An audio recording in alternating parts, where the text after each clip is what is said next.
Good morning, Colombia. We are in for a treat today because we are going somewhere very notorious, very special, and very exposed. We're going to be driving on some wild roads on the Trampolin de la Muerte, or Colombia's Death Road. This is one of Colombia's most southern routes to get along the Ecuadorian border. It was built back when Colombia was fighting Ecuador, and they needed a new road to get over the mountains to access their border. Well, Colombia did it. They built a road in a place maybe there shouldn't have been a road built. It is very exposed. It is full of ledges and huge drop-offs, and it is always in a state of washing out, and the road is crumbling away. But it is a very cool passage that takes us through some really, really beautiful areas. But we are super excited to transit the Colombian Death Road. Now, why would we go on something called the Death Road? Well, because it's beautiful, and because it's quite an adventure, and because everyone says that it's something we shouldn't miss in Colombia. We are down here not far from the Ecuador border, so this could be one of our last big adventures in Colombia. And that's just what we're gonna do today. We're about to push off from this beautiful camp along the river here, and we are gonna go from east to west on the Death Road.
Just tell me how much room I have.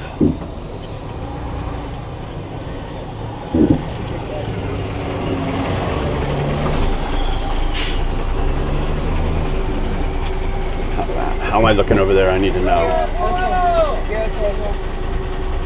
Wait up. There's no room. There's another truck coming here. We've got another truck passing the original truck. We need to go backwards. We're probably gonna have to go back again. He's not gonna get through here. Several trucks behind me coming up. Deep in the ditch, so I don't know how well I can back up. Okay, here he's coming, so let's see what he does.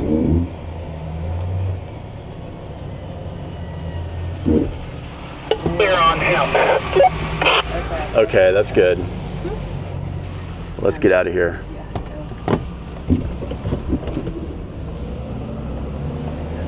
Man, it is hard to see.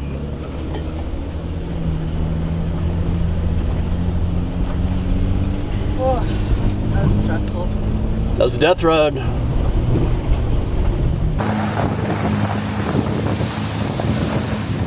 Let's pull out here. If there's trucks behind you, let's just stop here and let them through, and then we'll carry on. Okay. Oh, good shot.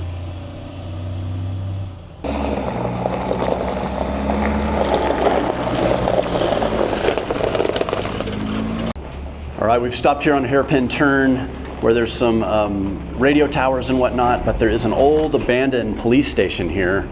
I think the bicycle packers stay in here, maybe pitch their tents, although I'm seeing standing water on all the floors, so I don't know quite how that works. Maybe it used to be drier than it is now. But it's a pretty funky spot, but it is a good place for us to stop and let our nerves calm down a little bit, because we have just had some really narrow places following dump trucks, with dump trucks passing dump trucks on single lane roads with 1,000-foot drops. This is Burley. This is the Colombian Death Road. And it gets that name for good reason.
Well, we've made it halfway across the Death Road.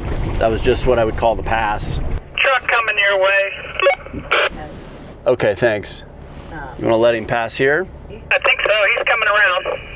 There's that, Yeah, and there's a truck coming here too.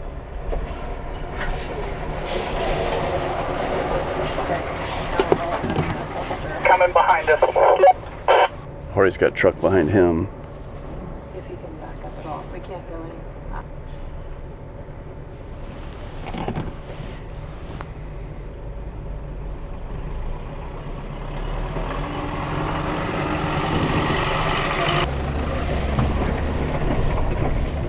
All right, we've made it over the first set of mountains here. Now we're dropping down the backside, and it looks like it's just more of the same.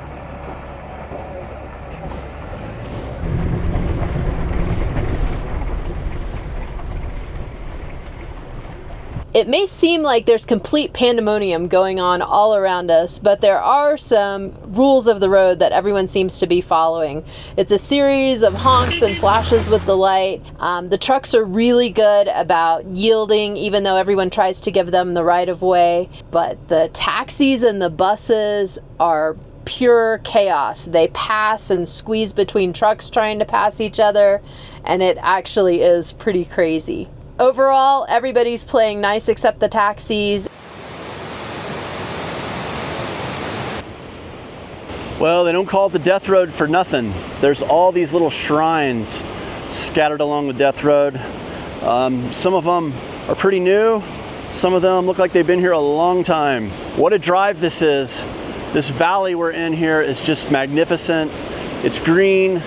It's got waterfalls flowing off the cliffs.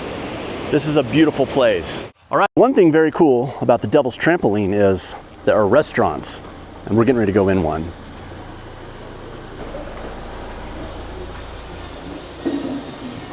Ooh, this is nice. Treacherous. I got cake. Mm-hmm.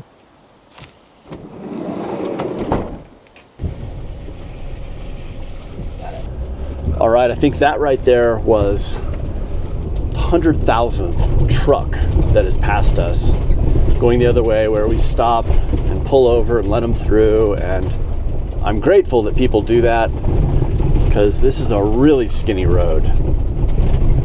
So the Trampolin de la Muerte, it has been a blast. It got a little rainy here at the end.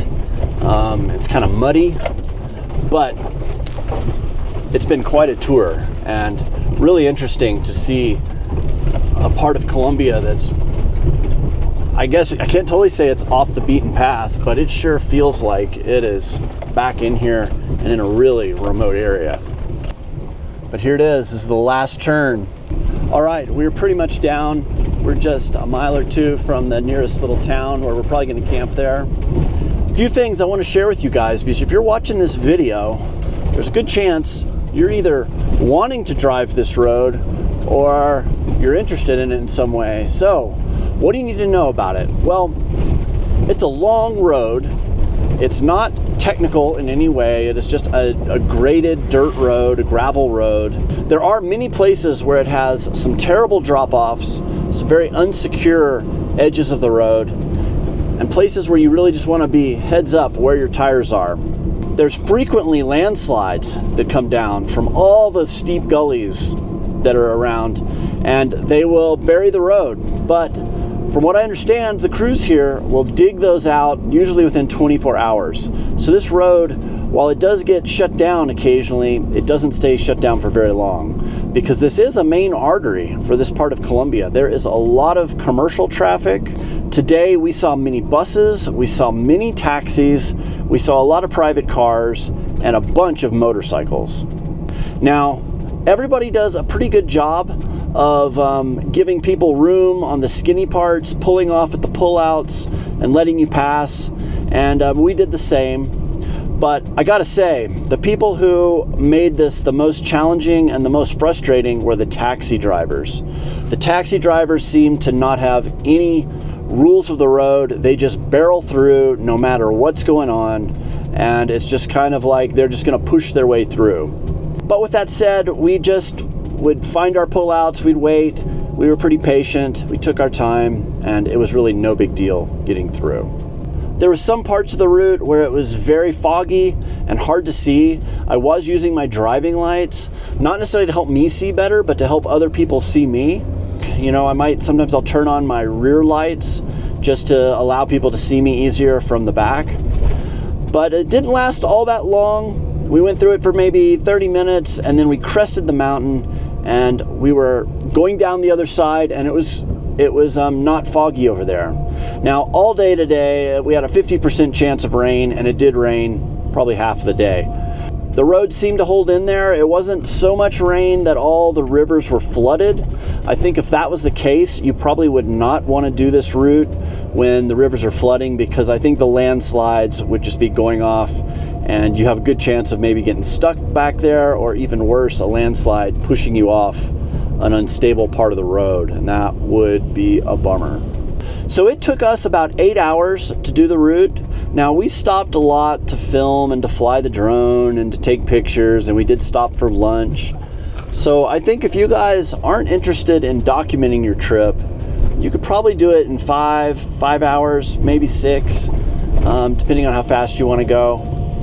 But you know, it's a reasonable trip to do in one day, and there are some places that you could camp along the way back up in there. If you look on iOverlander, it's full of spots. Some of them are more wild camping, and some of them are at the little restaurants and different places, but there are options. But we pushed through, and I didn't feel like that was too bad at all. This route would be totally fine in any two-wheel drive vehicle, maybe not the lowest of cars because it is dirt and there are rocks and so a few little rutted places and some deep potholes. But any SUV, two-wheel drive, you should be fine. You would want good tires because it is really rocky. We were in the rain and we ended up putting our vans in four-wheel drive just to give us a little more security. But I don't know that if we'd have been in a two-wheel drive, I don't think that would have kept us from doing the route at all. My recommendation is if you are adventurous and you want to see some of the very far-flung parts of Colombia off the pavement, this is an amazing tour to do. I don't think we'll regret it. And this is a wonderful kind of grand finale for us in finishing our Colombia tour and getting ready to cross into Ecuador, because we aren't far now from the border of Ecuador. The Death Road of Colombia. I want to thank you guys for watching this video. If you wouldn't mind, please hit the like and subscribe button down below. It really does help our channel grow. And a huge thanks to our patrons. You guys are awesome. Thank you so much for your support. If you want to learn more about our Patreon, check out this link. If you become a supporter of our Patreon, you will not only get an inside scoop on what we're doing in our travels, you will also get access to our field guides. And it's going to share with you all the information to do some of our best trips. So huge thanks to the patrons. You guys keep the wheels turning. Thank you for that. I hope you've enjoyed this glimpse into our Pan American adventure. Until next time, I hope I see you somewhere over the horizon. Take care, guys. We're out of here.